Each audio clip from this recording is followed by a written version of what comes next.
So ఫైనల్గా game changer movie ఎలా ఉంది? శంకర్ డైరెక్షన్లో వచ్చిన ఈ గేమ్ చేంజర్ మూవీ భారీ అంచనాలని సృష్టించినా కూడా పెద్ద బజ్ లేకుండే సినిమా చూస్తున్నా అంటే సినిమా రిలీజ్ అయ్యే ముందు. సో ఫైనల్గా ఈరోజు సినిమా రిలీజ్ అయింది. అండ్ సినిమా రిలీజ్ అయిన తర్వాత ఎలా ఉంది?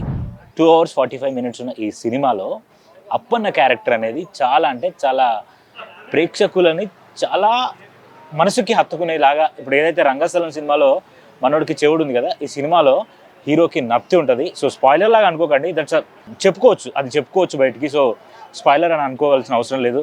అండ్ ప్లస్ పాయింట్ ఏంది దీంట్లో అని అంటే, ఏదైతే సెకండ్ హాఫ్లో ఉన్న అప్పన్న క్యారెక్టర్ ఉందో అదే ఈ సినిమాకి చాలా ప్లస్ పాయింట్ అవుతుంది. అండ్ ఇంకొకటి సోషల్ మెసేజ్కి సంబంధించి ఏదైతే సొసైటీలో జరుగుతున్న కరప్షన్ అవ్వచ్చు, అండ్ పొలిటికల్ లీడర్స్ ఎలా కరప్ట్ అవుతున్నారు, ఎలా పొల్యూట్ అవుతున్నారు, అండ్ వాళ్ళు పొల్యూట్ అవడం వల్ల ప్రజలకి ఎలా అన్యాయం జరుగుతుంది. సో ఇలాంటి అంశాలని శంకర్ గారు తీసుకొని చాలా మంచిగా పోర్ట్రే చేసిందని చెప్పుకోవచ్చు. సో మీకు ఫస్ట్ ఒక 5 to 10 minutes అట్లా మీకు కొంచెం ల్యాగ్ అనిపించినా కూడా మిగతా సినిమా అంతా మిమ్మల్ని ఖచ్చితంగా ఎంటర్టైన్ చేస్తుందని చెప్తున్నాను నేను, ఎందుకంటే స్పాయిలర్స్ ఇవ్వద్దు కాబట్టి నేను ఏం చెప్పట్లేదు.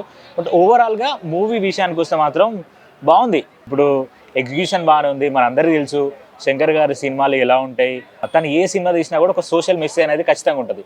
సో అది బేస్ చేసుకునే ఈ సినిమాలో కూడా సోషల్ మెసేజ్ అనేది 100% ఉంది. ట్రైలర్లో కూడా మీకు అర్థమై ఉంటుంది.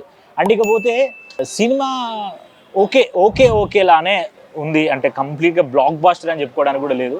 బట్ ఈ టాక్ అనేది గ్రాడ్యువల్గా చేంజ్ అవుతూ ఉంటుంది. ఎందుకంటే సోషల్ మెసేజ్కి సంబంధించింది ఏ సినిమా అయినా కూడా అప్పుడు వచ్చిన ఒకే ఒక్కడు అవ్వచ్చు, ఆ తర్వాత వచ్చిన అపరిచితులు అవ్వచ్చు, ఆ తర్వాత భారతీయుడు సినిమా అవ్వచ్చు, ఇవన్నీ ఫస్ట్ డే వచ్చిన ఏదైతే పబ్లిక్ రెస్పాన్స్ ఉంటుందో అది సెకండ్ డే థర్డ్ డే వరకు మొత్తం ఒపీనియన్ చేంజ్ చేసేంత స్టోరీ ఎలివేట్ అవుతూ ఉంటుంది. ఎందుకంటే ఒక సోషల్ ఇష్యూ అనే దాని గురించి ఇప్పుడు మనలాంటి రివ్యూవర్స్ అవ్వచ్చు, ఎవరైనా బయటకు వచ్చి మాట్లాడినప్పుడు ఆ పబ్లిక్ ఒపీనియన్ అనేది చేంజ్ అవుతుంది. అవును కదా, ఈ ఎలిమెంట్ దీనికోసం పెట్టుంటాడు, ఆ ఎలిమెంట్ దానికోసం పెట్టుంటాడు అనేది అప్పుడు అర్థమై ఓకే అని చెప్పేసి సినిమా మీద ఉన్న ఏదైతే ఒపీనియన్ ఉంటుందో అది చేంజ్ అయ్యి పాజిటివ్గా మారిపోతుంది. సో ఈ సినిమాకి కూడా అలాంటి స్కోప్ ఉండే ఛాన్స్ ఉన్నాయని చెప్పుకోవచ్చు. బట్ చాలా మందికి మిక్స్డ్ ఆడియన్స్, ఎవరైతే ఫ్యాన్స్ కాకుండా వేరే హీరో ఆడియన్స్ కానీ వీళ్ళకి కొంచెం సినిమా డిస్సాటిస్ఫాక్షన్గానే మిగిలిపోవచ్చు. ఎందుకంటే వాళ్ళు ఎక్స్పెక్ట్ చేసిన తరహాలో ఉండలేదు. అంటే ఆ ట్రీట్మెంట్ అనేది ఏదైతే ఉందో అది రెగ్యులర్ ప్యాటర్న్ ఆఫ్ కమర్షియల్ మూవీలానే అనిపిస్తుంది.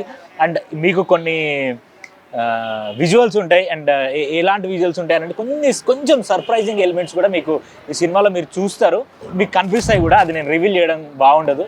సో సినిమా అయితే చూడొచ్చు ఖచ్చితంగా, వన్ టైం వాచ్. సంక్రాంతి బరిలో వస్తున్న ఈ 3 సినిమాలలో గేమ్ చేంజర్ అయితే ఇప్పుడు వచ్చింది.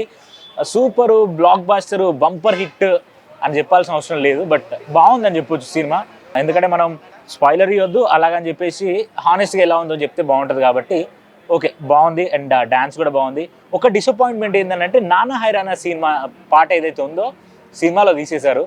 సో నానా హైరానా పాట ఒక్కటి ఉంటే బాగుండని అనిపించింది. ఎందుకంటే కార్తిక్ వాయిస్ అనేది అండ్ ఆ romantic visualization of Ram Charan attire అవ్వచ్చు, కేఆర్ అద్వానీ అవ్వచ్చు, చూద్దామని అనుకున్నా. బట్ అదొక్కటి మిస్ అయింది. అండ్ అంజలి యాక్టింగ్ కూడా బాగానే ఉంది. అండ్ చాలా లాంగ్ టైం తర్వాత తెలుగులో శంకర్ గారు తీశారు. ఇది కంబ్యాక్ అని చెప్పుకుందాం అనుకుంటే పెద్ద కంబ్యాక్ అని చెప్పుకోవాల్సిన అవసరం లేదు. ఎందుకంటే ఓకే బాగుంది, ట్రీట్మెంట్ అంతా బాగుంది, కంబ్యాక్ అని చెప్పుకోవాల్సిన అవసరం లేదు. అండ్ ఓవరాల్గా చెప్పాలి అని అంటే ఇట్స్ అ గుడ్ వన్స్, అంటే ఒకసారి చూడొచ్చు మూవీ. సో మేబీ మళ్ళీ నానా హైరానా పాట మళ్ళీ యాడ్ చేసి మళ్ళీ సినిమా వేసే ఛాన్స్ ఉంది. So don't miss it in the theatres. ఖచ్చితంగా మీ దగ్గరలో ఉన్న థియేటర్కి వెళ్ళి సినిమా ఖచ్చితంగా చూడండి. సోషల్ మెసేజ్ అనేది ఖచ్చితంగా మీ మైండ్కి ఒక అది చేస్తుంది అని చెప్పుకోవచ్చు. So this is all about game changer. Will see what will happen. Thank you.